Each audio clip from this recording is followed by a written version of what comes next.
What is up, YouTube? I'm gonna have to jump right into this one and start by taking a look at some of these items for sale. First off, the No Mercy and the Neurotrope are both going off of sale. I hope you picked up the Neurotrope because it is an amazing item. As far as the No Mercy, it's good if you have 3 pieces, including it, of the Horseman set. But if you already don't have 2 pieces, then I probably wouldn't get it. Now they're also reselling the Genetic Re-Engineering set. I would say there's a few good pieces in this, but for myself personally, 192 gold is a bit much. Then it looks like the Hexenjäger is going to be the new item for sale for 1 week. It has magic warding, which is pretty good. It also causes burning, hot seat, and cower. Hot seat applies soul fire and causes additional damage when magic abilities are used. You could certainly try to build a magic team to take advantage of this, but what I have to say really intrigues me is the cower. That's a super powerful debuff, and it definitely seems to kick in more than 20%.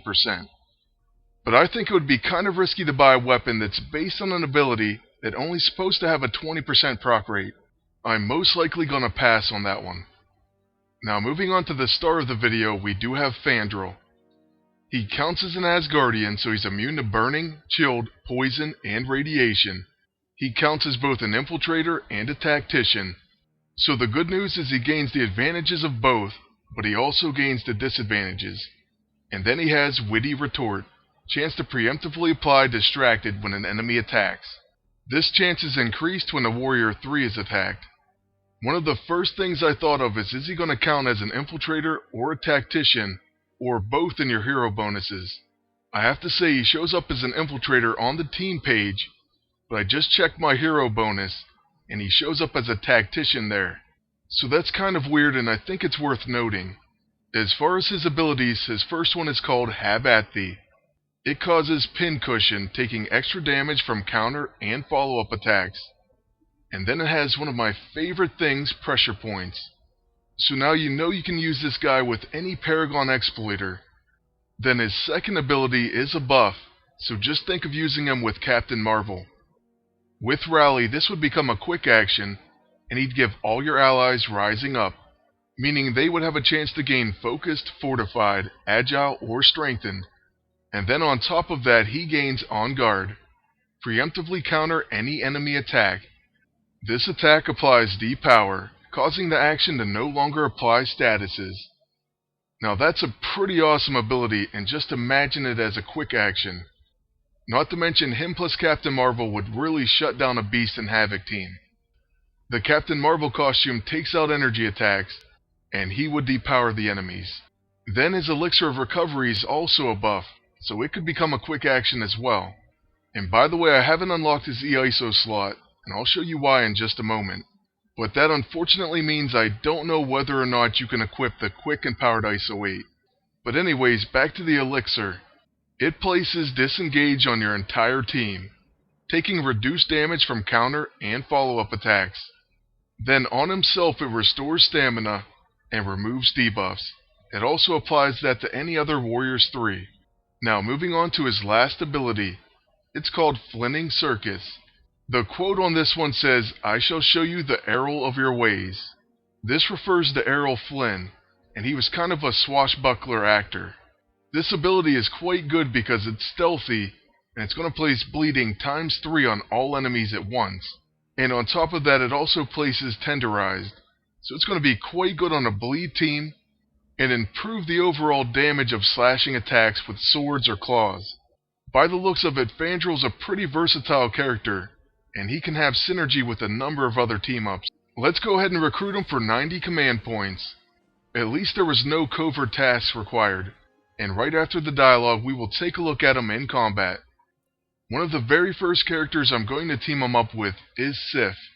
I have her with her new empowered ISO, so I do want to try her out anyway. Oh, and check that out, he wants us to hook him up with She-Hulk. Alright, so that's pretty interesting dialogue. The only unfortunate thing is I won't be able to train him right away. So I'm only going to be able to show him with Have At Thee for right now. The reason for this is because I'm training my second level 14, and it happens to be Emma Frost. So there she is, she has 19 hours left, and I can't wait to unlock those other AISO slots. Currently I have Maddening on her mental trauma, so this equipped psychic attack applies Weak Mind. I also was lucky enough to get her new empowered ISO 8, so she's incredible right now. Jumping right into our first battle with Fandral, he does get the first turn. Our only option is Have At Thee, so let's go ahead and use that on this blaster. As you can see, Fandral's icon is pretty cool. It's Tactician and Infiltrator. So we're going to gain tactical maneuvers, and we'll get to attack the other blaster as well. I like these double class characters, but like it says, you do have the disadvantages as well. Not to look too far into the future, but in the next battle, I'm going to take advantage of his only ability. So basically I'm going to pair him up with a Paragon Exploiter. And you can probably guess who. It's going to be Havoc. On my agent I have a pretty familiar setup. I do have a Protect weapon, and then Mercurial to go ahead and counterattack.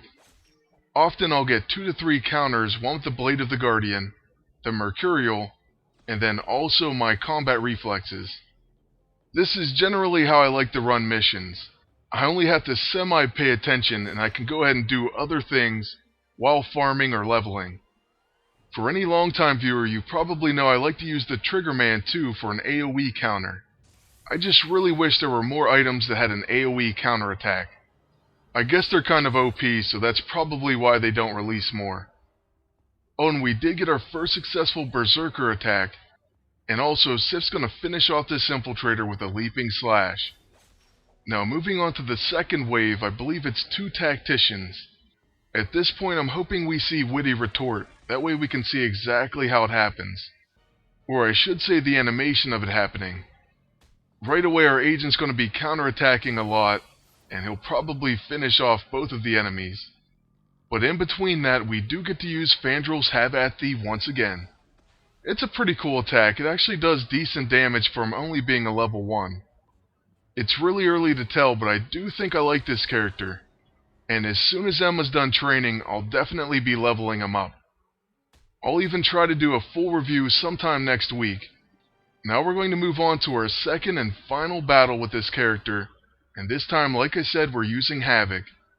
First up is my agent, so what we're going to do is use a Quantum Elixir just to give Fandral an early turn. We have quite a few, and I want to use them before Havoc, that way he can set them up with that pressure points. We are facing 2 blasters, so we get to use Have At Thee on both of them. The other good news is the bottom one is definitely going to live, because he won't get counterattacked until Havoc goes.